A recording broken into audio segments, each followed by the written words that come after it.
A mutated spider terrorizing the residents of an apartment building in the Ukraine. Nuclear radiation that spawned a three-headed frog, and an ominous blackbird that seemed to signal the worst nuclear disaster in history. These are mutated animals found after nuclear fallout. So we've all heard of the wild stories about mutated animals in the Chernobyl exclusion zone, but there's one story from the Ukraine about a mutated spider that you likely haven't heard of. The story goes that two residents of an apartment in the Ukraine were found in the elevator, having suffered extreme BLOOD loss. But the elevator was completely clean, aside from the dead bodies, of course, who both had puncture wounds on their necks. It was as if their bodily fluids had been sucked right out of them. Rumors started to spread in the building that a vampire was lurking around, and some residents were so scared they refused to use the elevator at all. Then two detectives decided to look into it. On the third day of their investigation, they hopped into the elevator, which suddenly stopped between the 5th and 6th floors. Now at first they weren't too worried, since the elevator was known to be pretty janky, but then they heard a weird clicking noise from above them. They pulled off a roof panel and shone their flashlights up, only to see a foot-long black shape scuttling toward them. Suddenly it lunged at one of the detectives. His partner fired at it, but it was too late.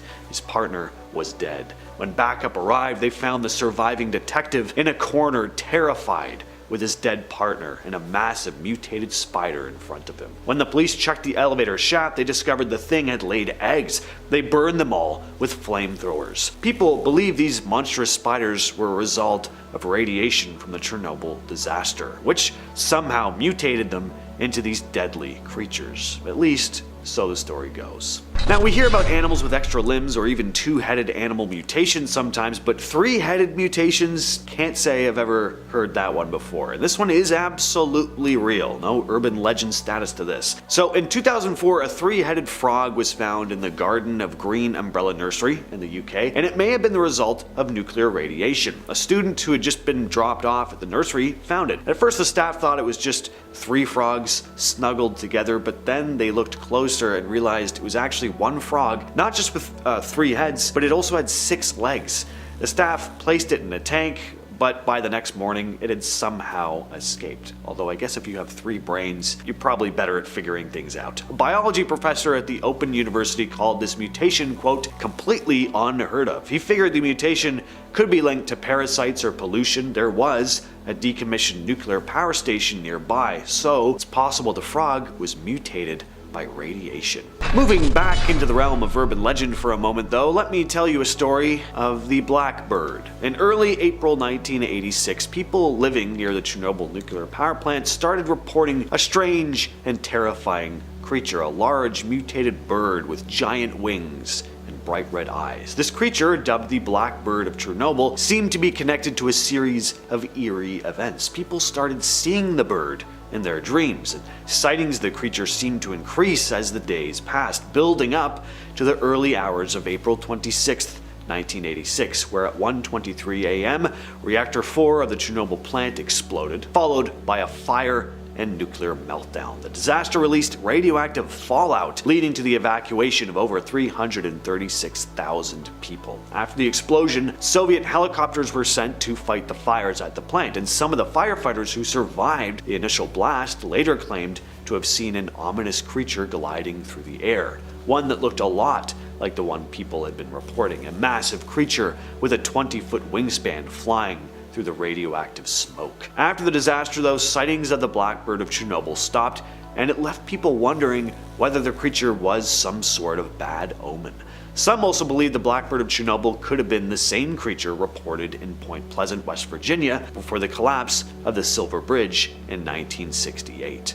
Mothman. Speaking of Mothman, this creature is usually thought of as some sort of radioactive abomination. Reports of a strange winged creature began appearing in Point Pleasant, West Virginia in the 60s, culminating in the collapse of the Silver Bridge in December of 1968. Witnesses described the creature as having large wings, glowing red eyes, but with a human-like body shape. It became known as the Mothman. And much like the Blackbird of Chernobyl, some believe it appeared as a harbinger of doom. In the days leading up to the disaster, people reported seeing the Mothman flying near the bridge.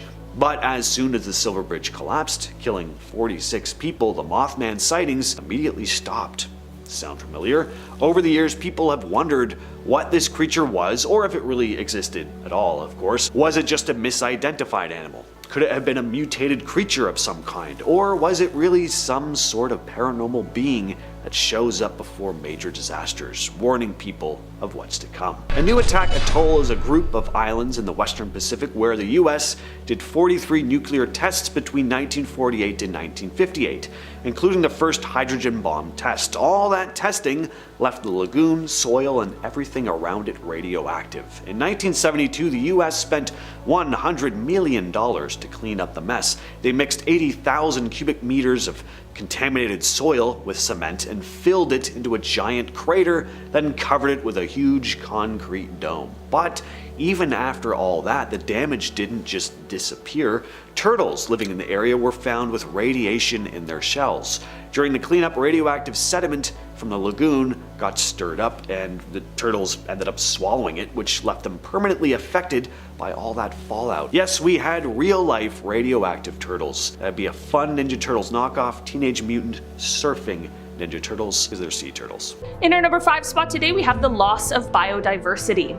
One of the most haunting aftermaths of the bombing was the eerie disappearance of entire species from the area. Sensitive animals and plants that couldn't withstand the radiation and environmental upheaval simply vanished. Imagine wandering through what was once a vibrant ecosystem only to find it eerily silent. No chirping birds, no rustling insects, just a void where life used to thrive. Predators lost their prey, plants lost their pollinators, and the intricate web of life began to unravel. The radiation didn't just harm individual creatures, it disrupted the harmony of nature itself. It's chilling to consider how one single event could erase so much natural diversity in the blink of an eye.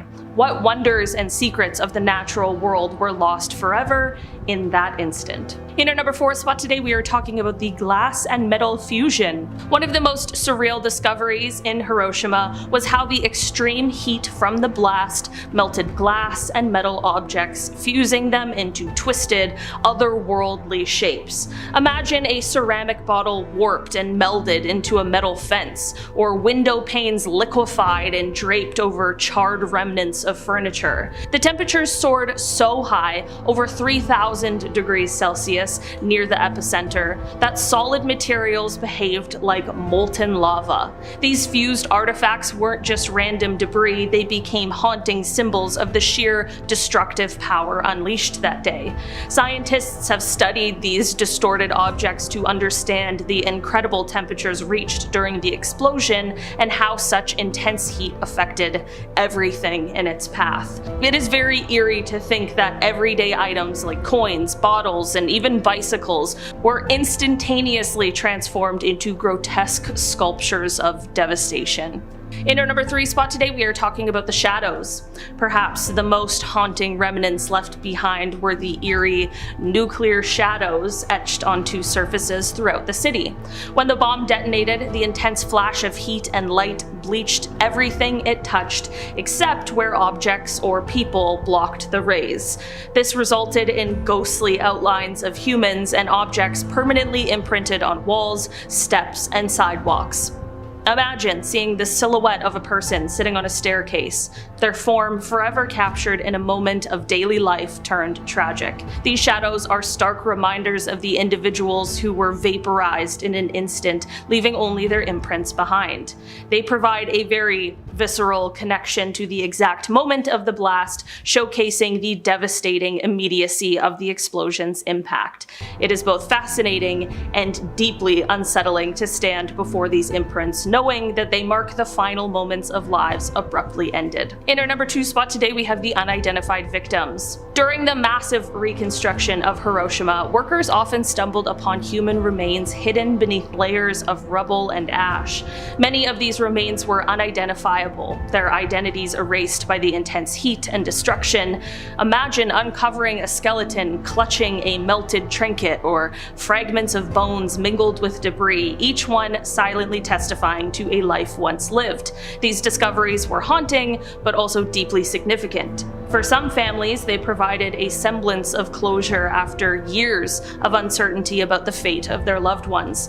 From a historical perspective, these findings enriched our understanding of the tragedy's human toll. Perhaps even more heart-wrenching were the personal belongings found alongside the remains, intimate glimpses into the lives frozen in time.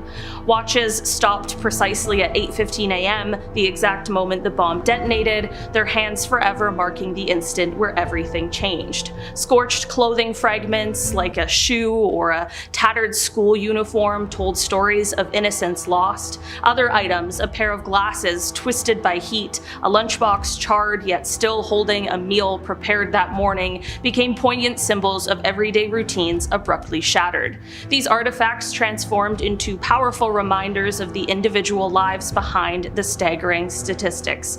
It is fascinating and deeply moving to hold these objects, realizing that they were once a part of someone's daily life, now serving as silent witness to a moment of unimaginable horror.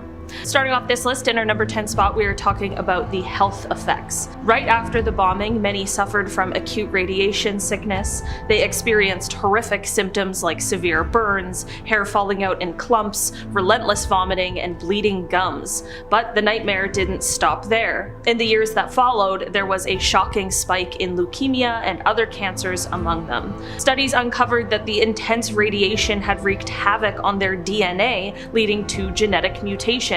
These weren't just personal afflictions, some of these mutations were passed down to their children and even grandchildren, resulting in birth defects and hereditary conditions that rippled through generations. On top of all of this, the psychological trauma was immense. Survivors grappled with PTSD, haunted by flashbacks of the blinding light, the deafening explosion, and the harrowing scenes of destruction and loss. Depression and anxiety became common shadows in their lives. It is just extremely chilling to think how a single moment on that fateful day unleashed a cascade of physical and emotional suffering that would echo through the decades. In our number 9 spot today, we are talking about black rain. Just when the survivors of Hiroshima thought the nightmare couldn't get any worse, the sky unleashed a haunting black rain. This wasn't just any ordinary rainfall, it was a toxic brew of radioactive soot and ash from the atomic explosion.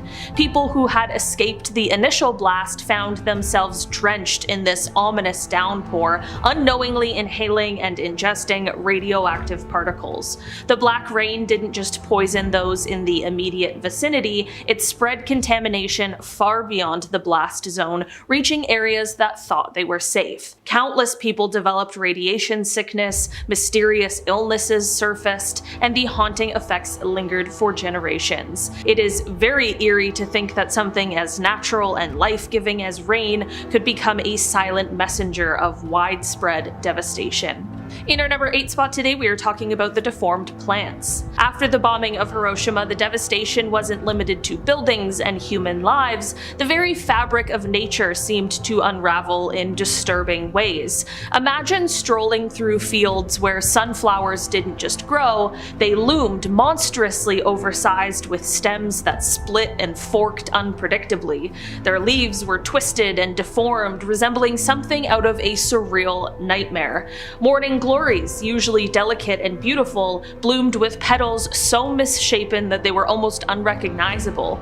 Scientists were completely baffled by these mutations, plants exhibiting abnormal growth patterns, gigantism, and bizarre deformities. The intense radiation had infiltrated the soil, scrambling the DNA of flora and leading to these unsettling changes. It was as if nature itself was protesting, displaying the invisible scars of nuclear fallout in an extremely haunting way. In our number 7 spot today, we are talking about the mutated animals. One of the most unsettling discoveries in Hiroshima after the bombing was the bizarre mutations seen in the local wildlife. Picture rabbits born without ears, birds with twisted beaks or missing feet, and butterflies sporting oddly shaped wings or unusual color patterns. Many insects, birds, and small mammals exhibited physical abnormalities like malformed limbs and albinism. The radiation definitely didn't discriminate. It seeped into every corner of the environment, altering the DNA of creatures great and small. Even their reproductive systems were affected, leading to dwindling animal populations as they struggled to produce healthy offspring.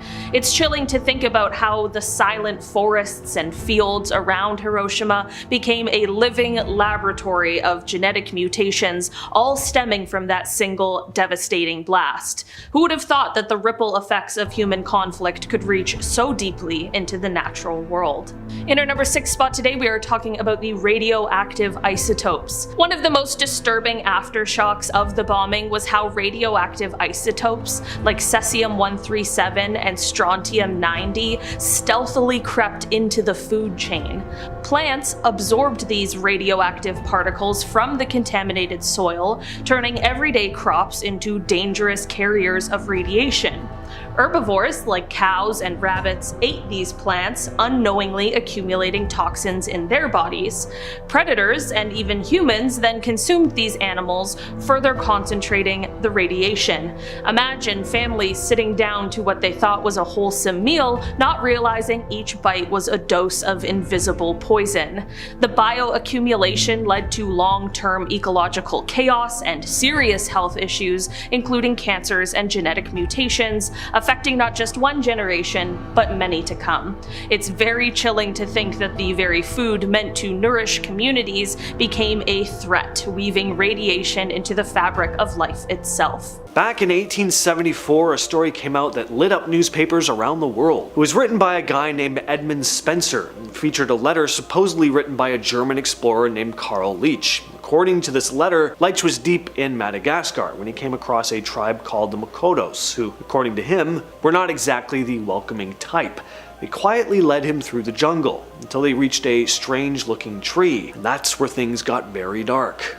Leech described the thing like a giant pineapple with huge hooked leaves and a pool of liquid at its center. Then came the horror show. The Makotos forced one of their women to climb the tree. She drank from the liquid and immediately the tendrils snapped to life and wrapped around her, crushing her like a snake. She screamed, then choked, and then the tree started oozing bodily fluids down its trunk. Leech claimed he stuck around and studied the tree for weeks, said he found smaller versions of it, said he even saw one eat a lemur. The Yativia was first written about in 1887 in Land and Sea by American journalist and author J.W. Buell.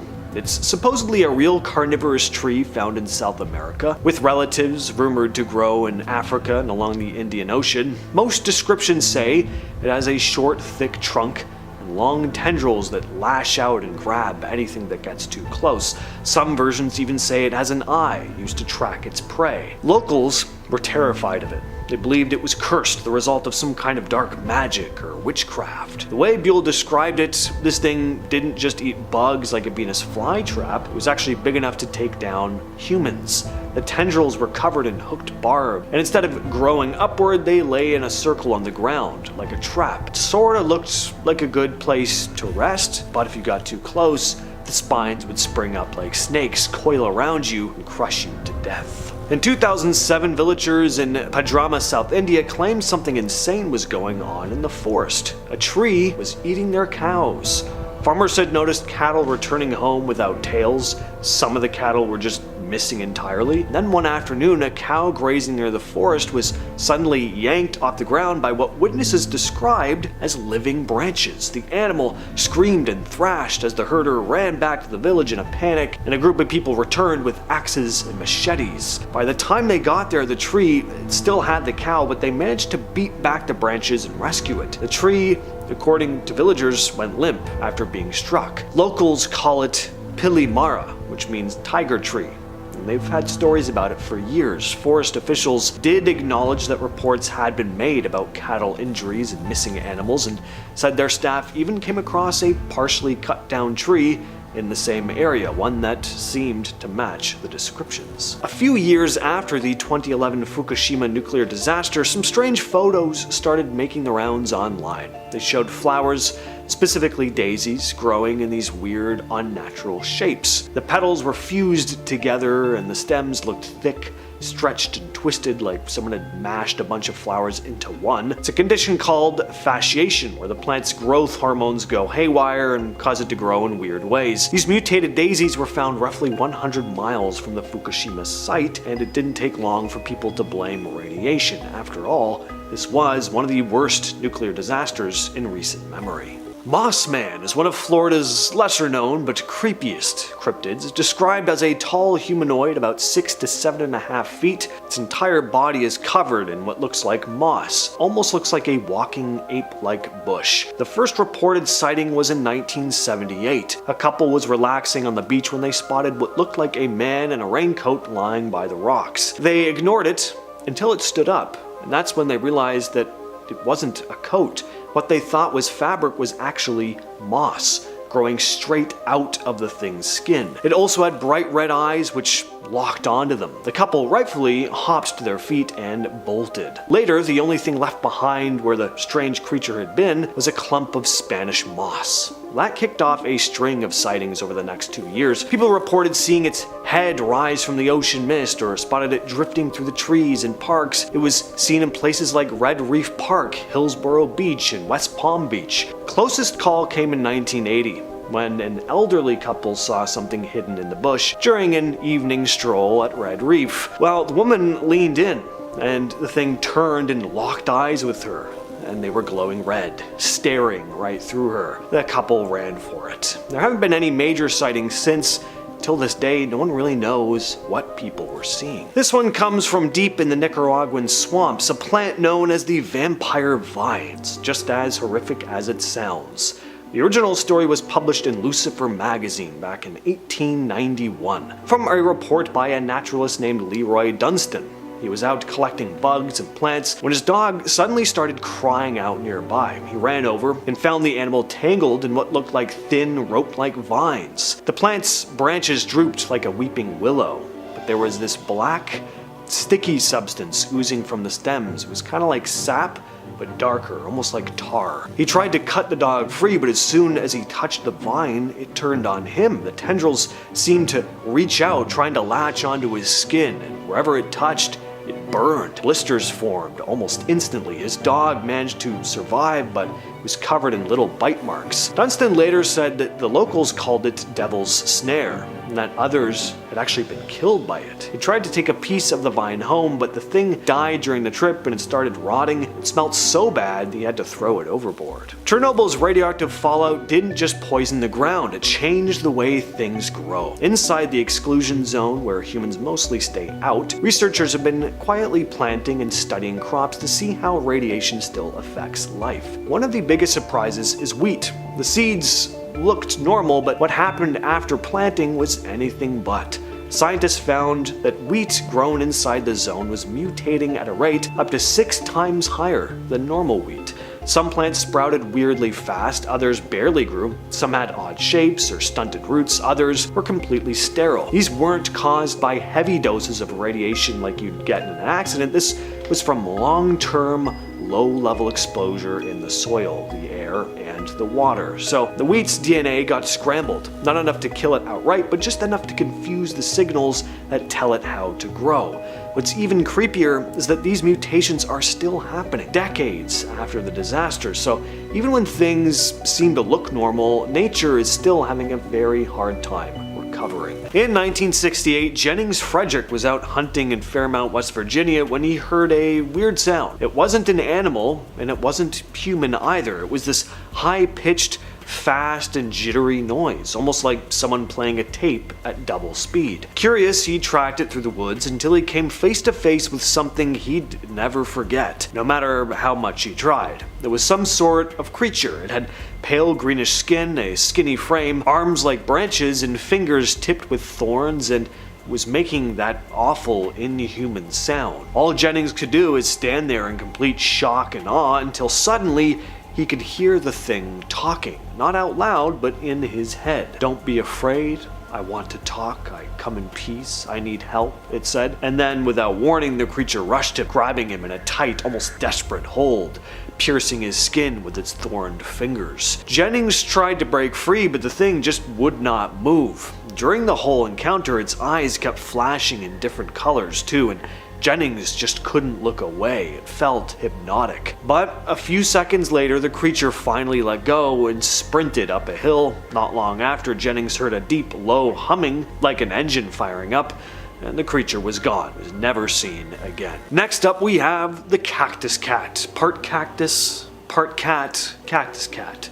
Stories about the cactus cat go way back to the old frontier days. Cowboys swore they'd seen this odd plant-like cat creature in the deserts of California, New Mexico, Nevada, and parts of Colorado. They said it looked like a bobcat, but with cactus-like spikes instead of fur, sharp bones sticking out of its front legs, and a tail that split like a tree branch. The thing didn't hunt prey or stalk travelers. Instead, it had a strange obsession with cacti. It would come out at night, slice open cactus plants with its claws, let the sap drain out. And then the next night, it'd come back and drink the fermented liquid, basically cactus moonshine. That's when the thing would appear intoxicated, would stumble around and wail into the dark. People said its cry was eerie and sad. And its bones, it would make this dry, scratching noise when it moved. It wasn't usually aggressive toward people, but there were stories of folks waking up with scratches and welts like the creature had swatted them with its barbed tail. What you're looking at here is one of the most feared creatures in all of Japan, Korea, and possibly all of North America. This is the flying flesh carrot, because that's kind of what it looks like, somewhere between a carrot and a chunk of raw meat. It doesn't walk, it doesn't crawl, supposedly it floats, silently gliding through the air. Most sightings come from hikers or hunters, usually in remote areas, who catch a glimpse of it drifting by and then disappearing into the trees. One of the first reports popped up on a Japanese message board in 2019. A guy claimed that he saw this thing just hovering along, bright orange, kind of fleshy, not really flying in the usual sense, just sort of existing midair. And someone else replied saying his sister caught something similar in a photo taken in Korea, but he said it looked less like a carrot and more like a blob of meat. But just what in the hell is this fleshy carrot horror? No one knows. We're now at our 5th and halfway mark with the toxic river. There's a river that's just filled with radioactive water right near the reactor. The scariest part is, despite how toxic the water is, a bunch of aquatic life live there. In particular, giant catfish. Yes, giant catfish. A video from 2016 shows a massive catfish swimming in the water. People originally were like, oh my god, what the heck is that? It must be some sort of mutated animal. Later, it was just found out to be a giant catfish. But still, what the heck? And it's the fact that they have adapted to be able to survive in that highly toxic water. Like, that just baffles me. Not only that, but they can thrive there because the water has no higher predators. Obviously though, you're not allowed to go fishing there. Okay, I feel like that's a given, but I also feel like people would still try it, so I'm just gonna say it. Don't go fishing there. In our 4th spot, we have the jarfish. Speaking of fish, we're gonna go with this. So back in 2016, photographer and journalist Miriam Wazer took a trip to explore the ruins of Chernobyl. While inside an abandoned building, she came across something very creepy and odd. She found a bunch of fish and other specimens in jars. Why someone was collecting fish, it just baffles many. And they weren't even like proper beakers or science mason jars. No, it looked like someone emptied out their jar of pickles and then used it to store the specimen. I think it's best if those remain untouched. Like, can you imagine how stinky they would be if they were open nowadays? They would reek. Old stinky fish is not something I would ever want to handle. Now the other specimen beside the fish are unknown. No one knows what the heck they are. But if you know, let me know in the comments below. Coming in at number 3, we have the abandoned hospitals. The hospitals at Chernobyl are quite eerie. They're just filled with rusted, empty hospital beds, littered syringes, and more. The walls and floors are cracking, and there's dirt and questionable red marks on the floor. I think the saddest thing though is that these hospitals are often trashed with medical supplies just tossed everywhere. The days after the explosion happened, people were frantically rushing to hospitals. Hospital staff were overwhelmed by the amount of people there. This moment is still preserved in the hospitals to this day. It's pretty dark once you think about it. And at number 2 today we have the Sad Alley. The Sad Alley, or the Alley of Memory, is an alley in the Ukraine created in memory of the villages and residents who had to flee from their homes during the disaster. Basically, it's a walkway with signs lining the sides. These signs are names of cities and villages that had to evacuate and leave everything behind. It's a way to ensure we just never forget the impact that this disaster had. It's really sad. Starting off this countdown, we have the sarcophagus. Basically, this is a massive steel and concrete structure that covers the Chernobyl power plant. It was designed to help contain the radiation. The construction of the structure lasted for 206 days, and those working on it had to work in shifts of no more than 7 minutes. Any more time spent near the reactors would have killed them. But still, they did sacrifice their lives building this because thousands of workers still died from exposure to the radiation. Those that survived got severely ill, and majority of them developed cancer. Nowadays, the sarcophagus is still there, but it's beginning to crumble. In 2019, they were in the process of dismantling it because it was going to collapse. So a new one is currently being installed. That's probably the scariest thing in Chernobyl because of how deadly the building it's containing is. Coming in at number 9, we have the gas masks, and if you guys are liking this video or want to see part 3, then smash that like button. Chernobyl already looks like the place where an apocalypse occurred. Buildings are completely abandoned, run down, and overgrown with nature. What doesn't help is the piles upon piles of gas masks scattered all throughout Chernobyl. This really adds to the eeriness of this place, and again, makes it look like a place where a zombie or alien takeover occurred. In fact, there is one room inside a school which is just completely filled with child-sized gas masks. It's very creepy, but also sad. Like, imagine how frightened the young children were when this happened. The gas masks found there are just a sad reminder of the horrors that took place there when the reactor exploded. Moving on to number 8, we have the rotting toys. Littered all throughout the city are toys or personal belongings people had to leave behind. The saddest thing to see are pictures of children's toys left behind. Like, I just think that was probably someone's favorite little dolly. Go anywhere there and you'll find items scattered everywhere, now broken and covered in filth. Like, imagine you're rushed out of your home and have to leave behind all your personal belongings. That must have been so hard. I can't imagine how everyone must have felt. It's really depressing to think about. Moving on at number 7, we have the examination chair. So this one is pretty strange, but somehow a gynecologist's examination chair ended up in the middle of the woods outside of a hospital. Not only is that super weird, but it's also super creepy. It's all rusted and beat up and looks like an old torture device. Not only that, but that means someone had to go inside the abandoned hospital, find that chair, and then carry it all the way back down and into the woods. I got a lot of questions. Why would someone do this? And how long did it take them to do this? And again, why would someone do this? Either way, it makes for a very spooky encounter. Moving on at number 6, we have the abandoned cooling tower. A partially constructed cooling tower can be found at the Chernobyl nuclear power plant. They were built to evaporate the cooling water from the 2 new reactors. Sadly, they were never completed. Now, these things are massive. The diameter was over 120 meters and it stands at 150 meters tall. Obviously, after the accident, there was no need to continue on with the construction of this, so the government just left the towers there along with everything else. Eventually, over time, nature will have its way with it and it will start to erode and crumble. It's just crazy seeing all these abandoned infrastructures. Imagine how life would have been if that explosion never happened. Now we have this gray mound of rock near Weldon Spring, Missouri. It doesn't look all that interesting, but the backstory is pretty nuts. During World War II, the site was used to produce explosives. Then in the 50s and 60s, uranium was enriched for nuclear weapons at the facility. The problem was, when the operation shut down in the late 60s, they didn't really clean up.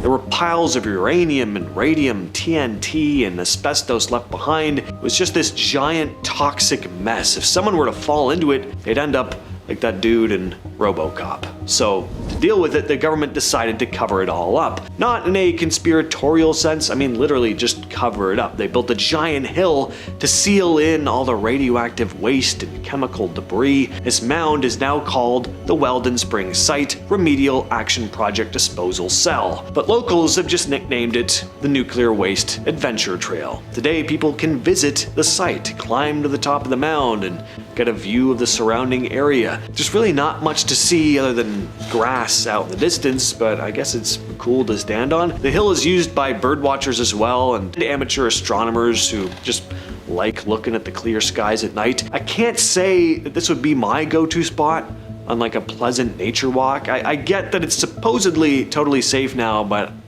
I don't know, I still wouldn't want to spend too much time in a place like this. According to one former security guard though, they spent years working at the site without any major health problems. Still, it's a pretty weird spot for a tourist attraction. This is archival footage of a nuclear test being carried out at a site called Maralinga in Australia. The British government carried out a series of nuclear tests here between 1956 and 1963. 7 nuclear explosives were detonated above ground, along with over 600 minor trials. These minor tests were anything but harmless though. They involved experiments with plutonium, uranium, and other toxic stuff that spread contamination across the area. The fallout impacted not just the test site, but also nearby Aboriginal communities, many of whom were never properly warned or relocated. And the cleanup, which didn't start until decades later, has been heavily criticized. At one point, workers just bulldozed contaminated soil into pits and buried it. Some plutonium-contaminated areas were only partially cleaned and still are a risk today. Even after remediation, scientists have found radioactive particles spread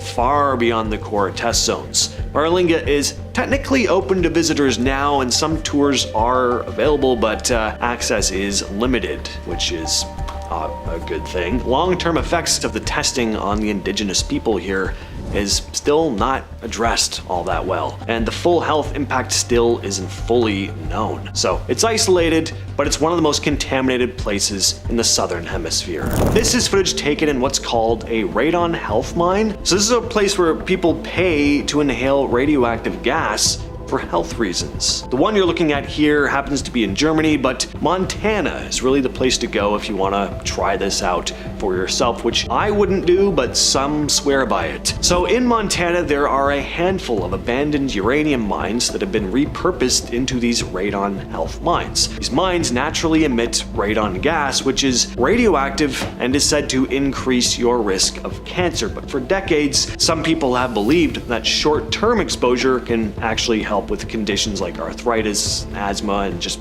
chronic pain. So instead of avoiding it, visitors pay to spend hours underground sitting in folding chairs just breathing it in. It's not backed by any major medical organizations, and the long-term effects here are questionable at best. Radon is a known carcinogen, and the Environmental Protection Agency lists it as the second leading cause of lung cancer in the US. Gotta say, this has to be one of the strangest uses of a radioactive site.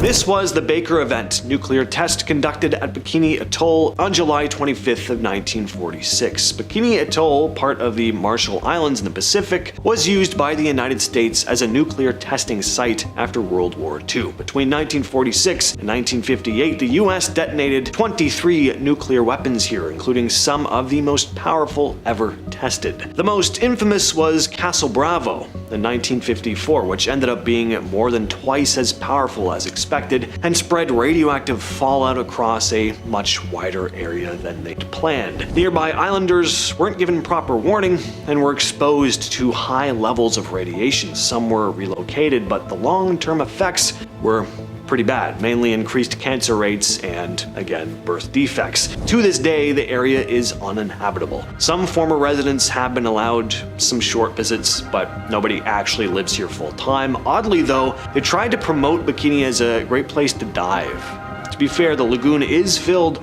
with shipwrecks from World War II, but that's because it was a fleet used as nuclear target practice. I don't know if this would be the first place on my list of diving destinations. This is Lop Nur in Xinjiang, China. It's a dried up lake bed also known as the Sea of Death. For decades, this was China's main nuclear testing site.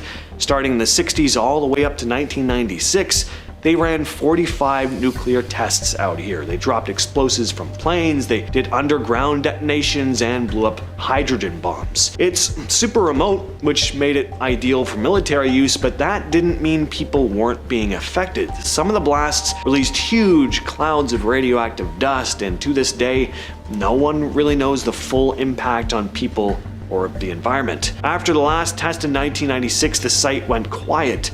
Until recently, in late 2023, satellite images showed some new construction popping up. Roads, fences, some buildings. Some think China's getting ready to start testing again, which the government has, of course, denied. This right here is what's known as one of the most radioactive areas of Chernobyl. That's saying a lot. After the explosion in 1986, a lot of the melted core material ended up pooling underneath the plant. One of the most dangerous things left behind is what's now known as the elephant's foot, this giant solid mass of radioactive goo made up of melted nuclear fuel, metal, sand, and concrete. It got the name because of the way it looks, like a huge wrinkled lump.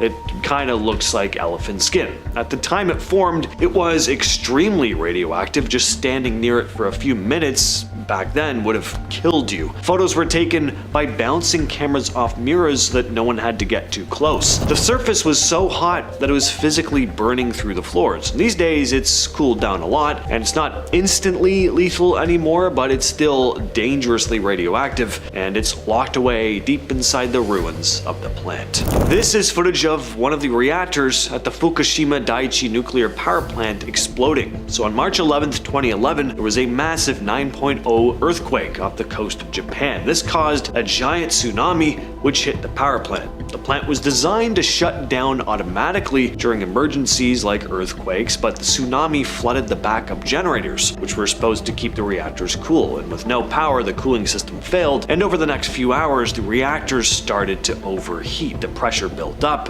and 3 of the reactors went into full meltdown. Hydrogen gas built up inside the reactors, and eventually it exploded, sending radioactive material into the air. The fallout spread to nearby towns, and thousands had to evacuate.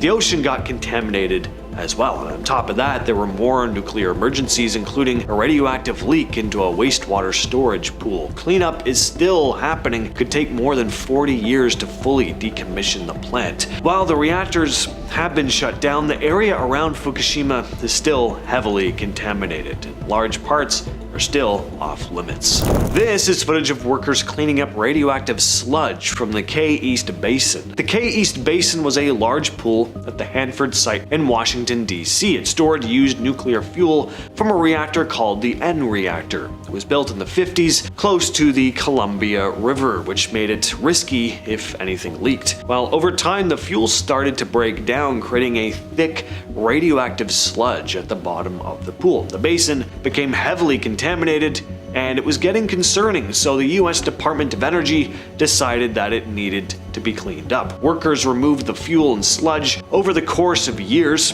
Once the cleanup was done, they drained the water and filled the basin with grout to prevent anything left inside from spreading. These workers were vacuuming about 55 cubic yards of radioactive ooze. They stood on grates suspended above the 20-foot deep basin and used vacuuming equipment at the end of long poles. You'll notice there are also shots from the underwater cameras that they used to help guide their work. Off the coast of Greece, there was this story about a pale, mutated, misshapen dolphin. So this photo here was snapped by a man named Harvey Robertson, a Scottish tourist on a boat cruise.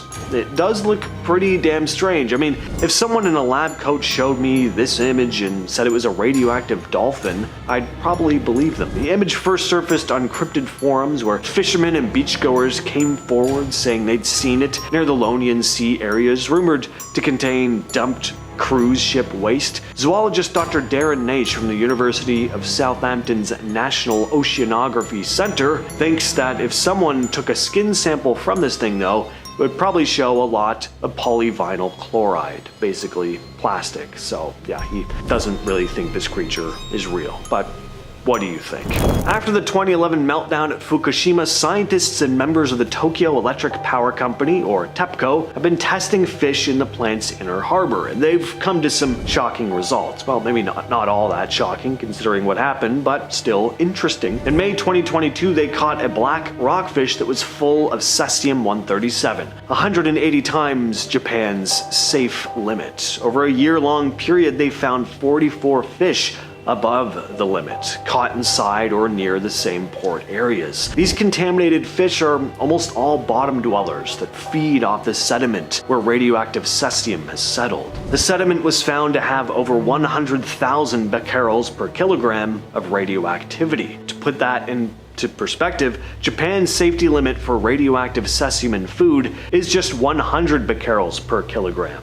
This stuff was literally 1,000 times over the safe limit, so way too dangerous for human exposure, obviously. TEPCO has installed nets to stop this radiated seafood from mixing with safer catch, but even then, a fish caught about 50 kilometers away in January of 2022 was still above the limit, so bottom line is, cleanup hasn't eliminated all radiation in the food chain. The Hanford site in Washington was at one time a secret plutonium factory for nuclear bombs. It's still one of the most radioactive places in the US, but it's also home to deer, turkeys, wild hogs, and rabbits that scientists have been studying. Researchers found rabbits foraging near contaminated soil with high levels of cesium-137, a dangerous radioactive isotope that sticks around for decades. The Department of Energy and wildlife biologists monitor these animals because they can carry radioactive particles outside the site. Rabbits eat plants growing in contaminated areas and then move around the site and sometimes beyond. Other animals can show traces of radiation too, but the rabbits consistently show the highest levels. So they're super valuable when it comes to understanding how far the contamination might spread. The Fukushima Daiichi nuclear disaster is another infamous example of how the cons of nuclear energy can sometimes far outweigh the good. The disaster took place in 2011 after a tsunami triggered by a massive earthquake crashed into the plant and damaged the cooling and venting systems, which resulted in the meltdown of not one or two, but 3 massive nuclear reactors, which subsequently led to a massive amount of radioactive materials being released into the surrounding areas. Today, the reactors are still underwater, and unfortunately, they haven't stopped leaking radiation either. A combination that makes shutting down those reactors an incredibly difficult and dangerous task. Even robots sent in to assess the situation don't last long, about 1 hour, due to the excessive radiation levels inside of the plant. Right now, all Japanese officials can do is contain the leak as best they can, which at the moment consists of contaminated water collection and storage. It is estimated that it will take around $50 million and many years to actually shut down and decommission all of the reactors. So for now, all we can do is hope. And of course, we can also stay as far away from the Fukushima exclusion zone as is humanly possible, because as I said, the leak is ongoing. A 20-kilometer exclusion zone was put into effect on April 19th of 2011, just 1 month after the meltdown. All residents were evacuated and all unaffected reactors were decommissioned and eventually shut down the following year. But of course, by then the damage had already been done. A study done on wildlife in the area showed that 28% of pale grass butterflies suffered from deformities that altered their wing patterns and caused them to have malformed antennae and legs. Monkeys in the area also had significantly lower red and white blood cell counts than other monkeys in Japan, and fishermen in the area now have a minor cancer risk increase due to the increased radiation levels of Pacific bluefin tuna. Now, despite all of the negativity surrounding the Fukushima disaster, there are 3 species that have actually begun to thrive as a result of the disaster: mushrooms, spiders, and boars. Funguses in the area that contain melanin were able to convert the gamma radiation into energy, allowing them to spread much more quickly and efficiently. The number of spiders in the area also greatly increased. Another reason to stay away. This is likely due to the fact that the radiation caused their prey to become slower, weaker, and and much easier to catch. And then of course there is the boar population. With no humans around to hunt them, in just 5 years the wild boar population jumped from 3 to 13,000. The only problem is boars eat a lot of food, and they also aren't shy. In the years since the disaster, wild boars have caused $900,000 worth of damage to surrounding farmland. Prior to the meltdown, the boar population was controlled by hunting, but seeing as their meat is now considered to be radioactive, even the ones born after the disaster, because of the plants they eat, the drive to hunt them has significantly decreased. There is now a culling in progress, which is basically like a paid killing of the animals, but because of the boars' levels of radioactivity, processing their bodies has proven to be incredibly difficult, costly, and time-consuming.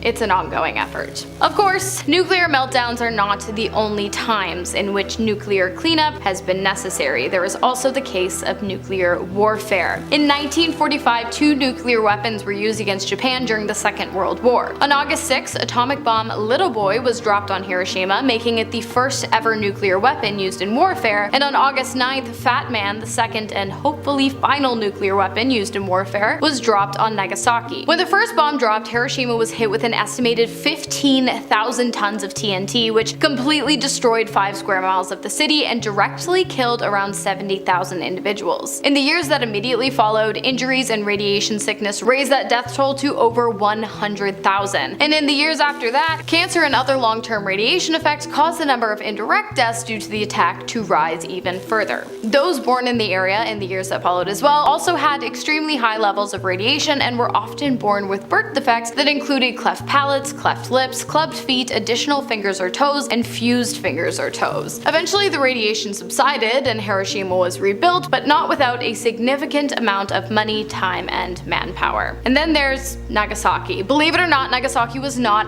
actually the original target for the second nuclear weapon. It was more of a last-minute decision. That's right, Fat Boy was actually supposed to have been dropped on Kohura, but due to weather conditions, the plan was changed, and as a result, Nagasaki was hit with a nuclear plutonium bomb that weighed nearly 10,000 pounds and that produced a 22 kiloton blast. About 30% of the city was wiped out within moments, and 60 to 80,000 deaths occurred as a result of both direct exposure to the blast and the long-term negative side effects of radiation. Those born in the areas surrounding the explosion site in the years that followed also experienced birth defects similar to those experienced in the areas surrounding Hiroshima. It took the city 2 years and a lot of money to begin to heal from the incident, but today the radiation levels of both Hiroshima and Nagasaki are on par with the low levels of background radiation found pretty much anywhere on Earth. The cities have reopened, and due to morbid curiosity tourism, they have become an incredibly popular travel destination. Well, while nuclear energy is obviously incredibly high risk, it's also high reward. It releases the least amount of greenhouse gases, it is consistent and controllable energy, it does not require raw materials, it's almost completely recyclable, and it does not emit any fine particles like nitrogen dioxide, sulfur dioxide, nitrates, or phosphates into the air. On the flip side, sometimes some pretty bad stuff happens. For example, the Chernobyl disaster, which took place in the city of Pripyat in Ukraine on April 26th of 1986. That day, a misguided experiment in the nuclear facility, which at the time was one of the largest nuclear power plants in the world, caused a sudden power surge, which caused the 1,000-ton steel top to blow right off the reactor, which caused a lethal cloud of radioactive nuclear material to engulf the area before moving on to affect other parts of Europe. 32 people died that day in Pripyat, and while the exact number is unknown, it is estimated that as many as 70,000 people died as a result of the meltdown, and many others suffered from severe radiation burns. Surprisingly, despite this, the Chernobyl power plant wasn't officially closed until 14 years later in 2000.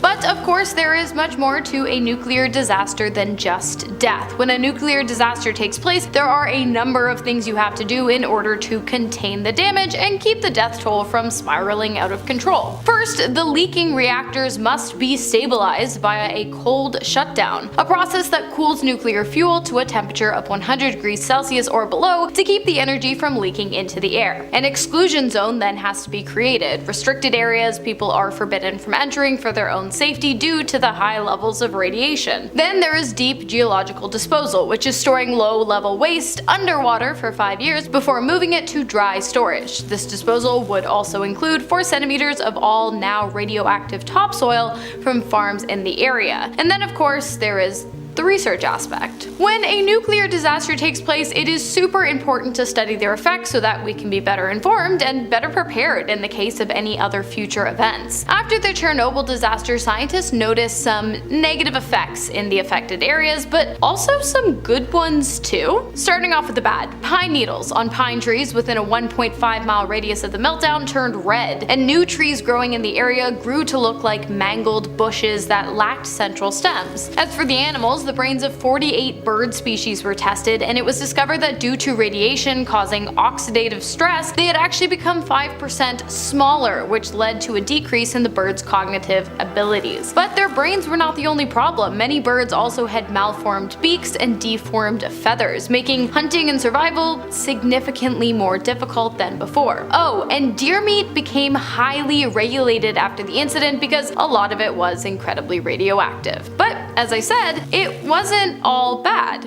Strangely enough, there were a few people who decided not to leave when the city of Pripyat was evacuated. Even stranger, studies showed that those who stayed actually had an increase in life expectancy in comparison to the national average. Why? We do not know. We literally don't know. Like the city of Pripyat, the nearby Kopachi village was also evacuated. Unlike Pripyat, it was then bulldozed and buried. That's right. After the incident, officials declared the village highly radioactive, unsalvageable, and a major health risk. And so it was determined that the village would be buried to keep the radiation levels from the Chernobyl meltdown down and to protect those living in the surrounding areas. Unfortunately, that was kind of a big mistake. You see, when the village was bulldozed and then buried, it became much easier for radioactive chemicals to seep into the local underground water table, which led to the village becoming contaminated for much longer than it would have been had they left it alone. Today, Kopachi village is completely covered with grass, and the only remnants are building markers that mark where each building would have once stood, and of course, a whole bunch of radioactive warning signs. Meanwhile, in Norway, the fallout from Chernobyl affected reindeer. The radioactive elements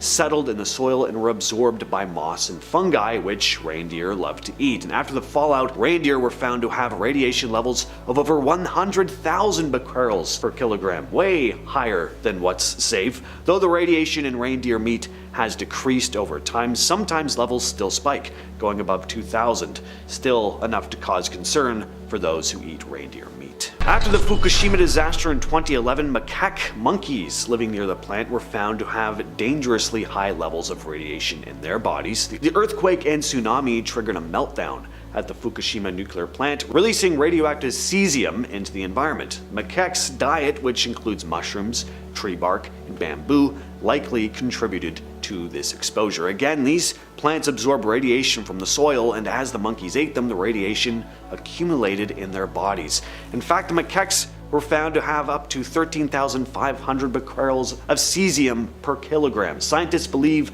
the radiation might have also caused some disturbing effects on the monkeys as well, like smaller heads, smaller brains, delayed growth in general, and even anemia. After the Chernobyl disaster, nature took over in a big way. The area around the reactor, especially the ghost town of Pripyat, has seen this massive explosion of plant life, with humans gone for the most part anyway. Trees, vines, and bushes have crept over everything, turning the place into this sort of urban jungle. It's actually pretty amazing how quickly nature rebounded.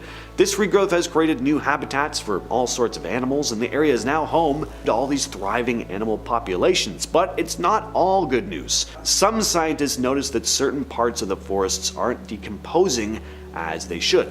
Leaves in areas with higher radiation levels didn't break down properly. In an experiment, leaves from cleaner areas were left in spots with more radiation, and after nearly a year, those leaves had only decomposed about 40%. Instead of breaking down, they just stayed dry and intact. That might not seem like a big deal, but when dry leaves pile up in a place that could be prone to a forest fire, that's a bit of a hazard risk. If a fire were to break out, it could also spread radioactive material well beyond the exclusion zone. Back in 2014, something pretty wild happened on a farm in northeast Croatia. Zoran Paparic's goat, Sarka, gave birth to a kid with 8 legs, along with 2 healthy goats. Sarka had this extra-legged baby, which also had both male and female reproductive organs. Local vets said it was likely because of an underdeveloped twin sibling that didn't fully form. When Zoran first saw the goat, he couldn't believe his eyes, saying, "I counted his legs and I thought I was seeing things."